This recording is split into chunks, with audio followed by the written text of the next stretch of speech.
jelek, jangan sampai dia tidak kenal Allah dan Rasulnya, karena akan membawa malapetaka bagi kita kedua orang tuanya. Ini hikmah yang pertama.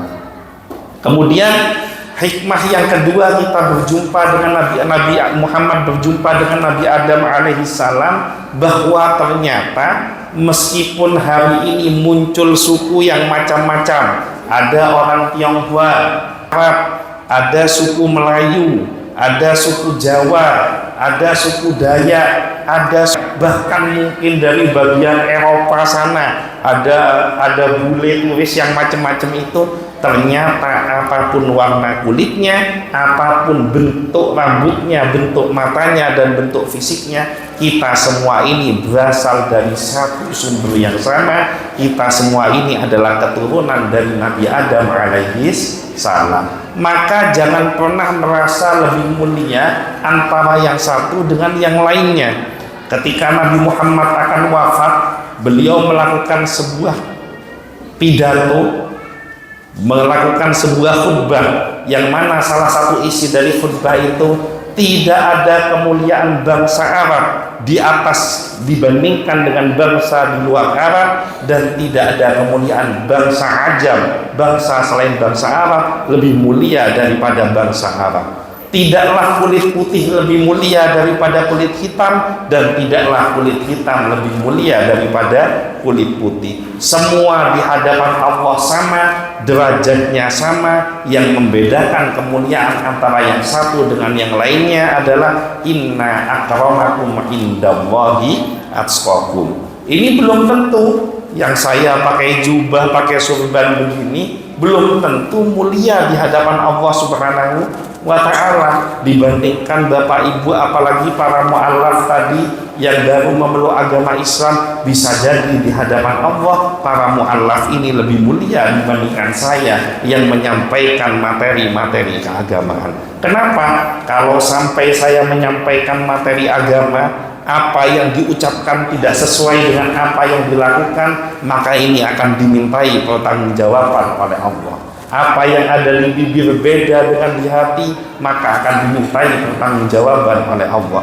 Sementara para mu'allaf ini ada mungkin usianya ada yang 30 tahun, 40 tahun, 50 tahun, tapi karena dengan ikhlas, dengan kepenuhan kesadaran diri dan ketulusan hati, mengucapkan asyhadu an la ilaha illallah wa asyhadu anna muhammadar rasulullah, detik itu juga dosanya dari lahir sampai dia dengan ikhlas mengucapkan dua kalimat syahadat diampuni oleh Allah Subhanahu wa ta'ala. Umpama para mu'allaf ini habis baca syahadat langsung mati, umpama itu sudah bisa dipastikan matinya husnul khotimah, karena wafat dalam keadaan bersih tanpa dosa, dan pasti dijamin masuk ke dalam surga. Nah, kalau modelan saya tidak nyontohin bapak ibu, modelan saya ini dosa sudah macam-macam, belum sempat taubat saya mati, maka saya akan dimintai pertanggungjawaban oleh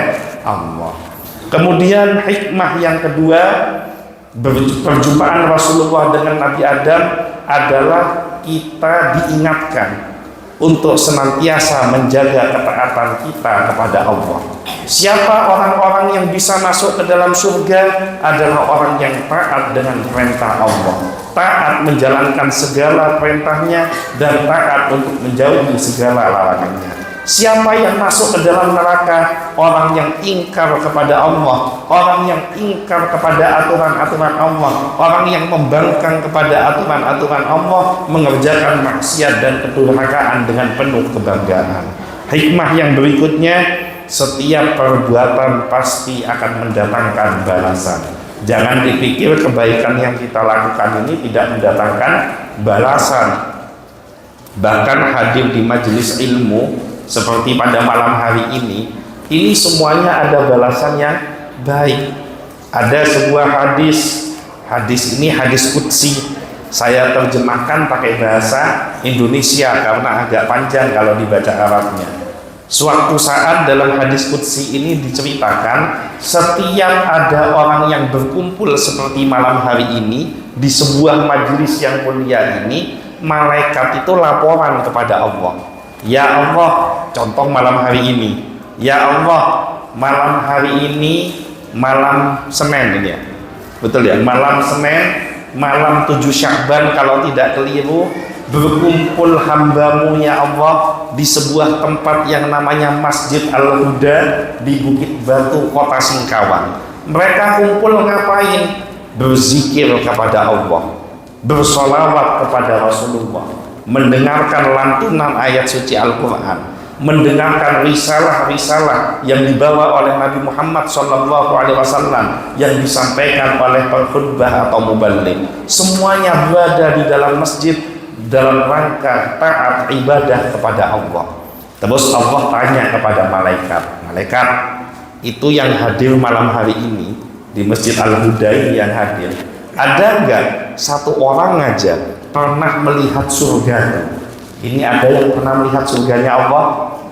Ada yang pernah punya pengalaman melihat surganya Allah? Kalau ada yang ngaku pernah melihat surganya Allah, saya langsung kabur. Kenapa? Jangan-jangan dia baru bangkit dari kubur. Nah, apa jawaban malaikat? Enggak ada ya Allah, satu pun tidak ada yang pernah melihat surgamu. Apa firman? Apa pertanyaan Allah kepada malaikat? Malaikat, kalau umpama ada satu saja yang pernah melihatku, melihat surgaku, kira-kira apa yang akan terjadi pada orang tersebut? Ya Allah, kalau ada satu orang saja yang pernah diberi kesempatan melihat surgamu dalam keadaan dia masih hidup, maka sisa hidupnya akan dihabiskan dengan amal soleh, akan dihabiskan dengan kebaikan. Sisa hidupnya hanyalah melakukan ketaatan kepadamu karena saking kepinginnya masuk ke dalam surgamu. Allah tanya lagi, malaikat itu yang datang di Masjid Al-Huda itu, ada nggak satu aja yang pernah melihat nerakaku? Ini ada yang pernah punya pengalaman melihat neraka? Ada atau tidak? Kalau dari senyum-senyumnya belum pernah melihat neraka, karena kalau pernah pengalaman melihat neraka tidak sempat senyum. Nah, ini sempat senyum berarti belum melihat. Jawaban malaikat, tidak ada ya Allah. Kemudian malaikat Allah bertanya, malaikat, umpama satu saja di antara mereka ada yang pernah menyaksikan nerakaku, kira-kira apa yang akan terjadi kepada mereka?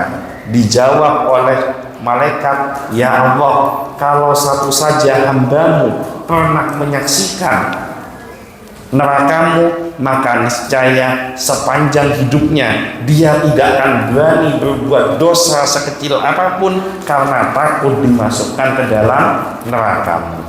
Maka Allah berfirman, malaikat itu catat semua yang hadir malam hari ini di Masjid Al-Huda, dari depan sampai ke belakang, utara, selatan, barat, timur, yang ada di dalam ruangan maupun yang ada di luar ruangan, catat semua, jangan ada satupun yang terlewat. Apa yang dia minta akan aku berikan, dosa yang dia miliki akan aku berikan ampunan, akan aku turunkan rahmat dan keberkahan kepada siapapun yang hadir pada malam hari ini.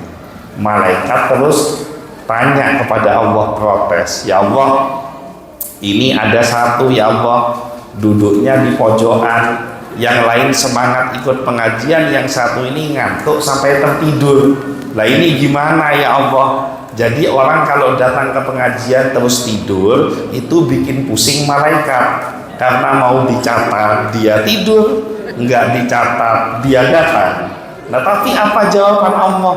Ini Rahman Rahimnya Allah, catat semuanya tanpa terlewat, walaupun matanya terpejam, walaupun telinganya tidak mendengar karena dia terlelap, tapi karena dia hadir di majelis yang mulia, dia hadir di majelis yang penuh keberkahan, maka dia juga mendapatkan hak yang sama sebagaimana orang-orang yang ada di sekelilingnya.